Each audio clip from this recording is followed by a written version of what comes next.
you want to make sure to start with the sheeter fully open. You want to try to start with the sheeter. The sheeter basically is two drums in the middle that are at a distance from each other. And the distance between the two drums, or rolling pins in the middle, is controlled with this lever right here. On either side of those drums are conveyor belts. There's one on either side. There are two separate independent conveyor belts, and the motor's in the center here. And when we're trying to move product on the conveyor belt on this particular sheeter, the first thing we want to do, of course, is make sure that the product is nice and flat. And we can move the conveyors using either a toggle on the right, a toggle on the left, a foot pedal on the left, or a foot pedal on the right. So foot pedals and hand toggles.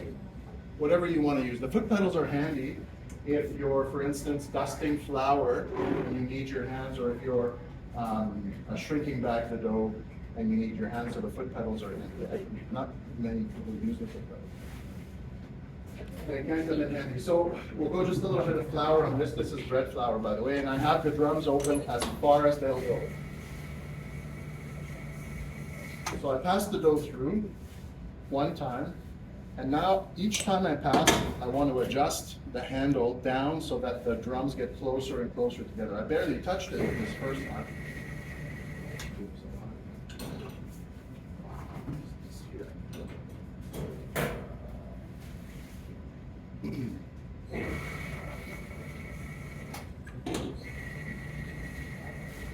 So the size that I'm looking for here, and what I want you to notice too, is each time I pass, I lower this arm. I bring it more and more to the left so that the drums get closer and closer.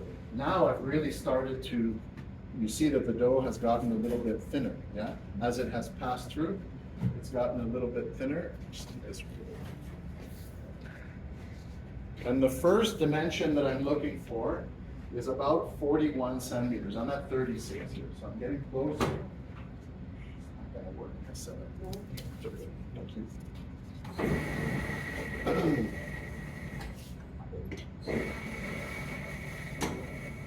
Okay, now I think I'm close. So I'm looking for 41 centimeters in length. I've passed that now, I'm at 46, that's okay, I can shrink it back a little bit. Once I reach that, then I turn it. This is half the amount of dough. We made a batch, we divided it in half, and now I turn it.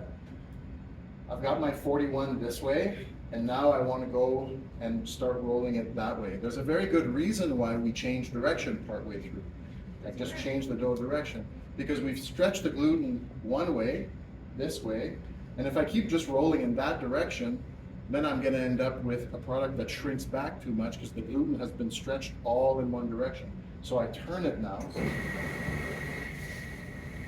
And when I turn it, I don't adjust. I do one pass without adjusting. After that, I adjust every time it passes. And I keep an eye out. I don't want it to become too sticky.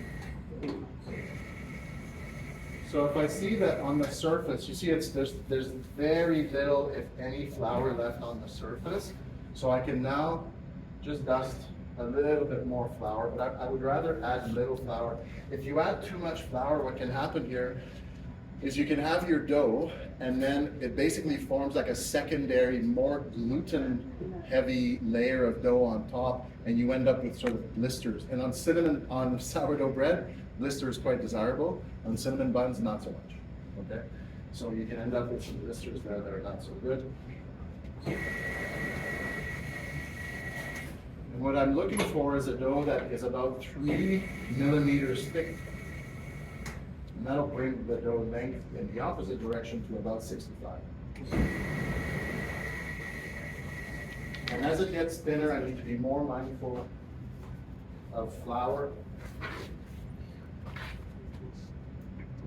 And my jumps get smaller and smaller in the adjustments here. What you notice that the jumps here are quite big. They're like 1.5 centimeters, almost 2 centimeters. In the end, the jumps are really small. When your dough gets thin, it gets more brittle, so you need to be careful with that.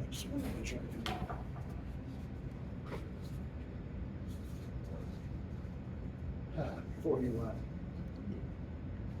Yes. I'm just gonna go a little bit better.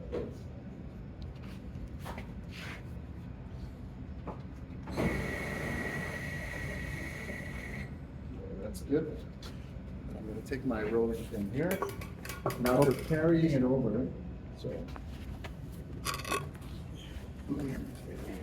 We're carrying the dough over, so you're not gonna pick up this big floppy piece of dough.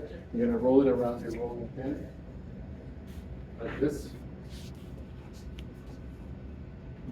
And then we'll lock the rolling pin with our thumbs.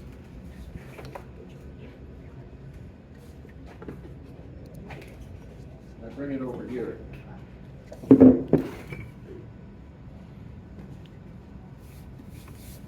And now I'm going to do my work off any excess flour. Actually, if I may, there are some brushes, just dry little brushes on that shelf that I know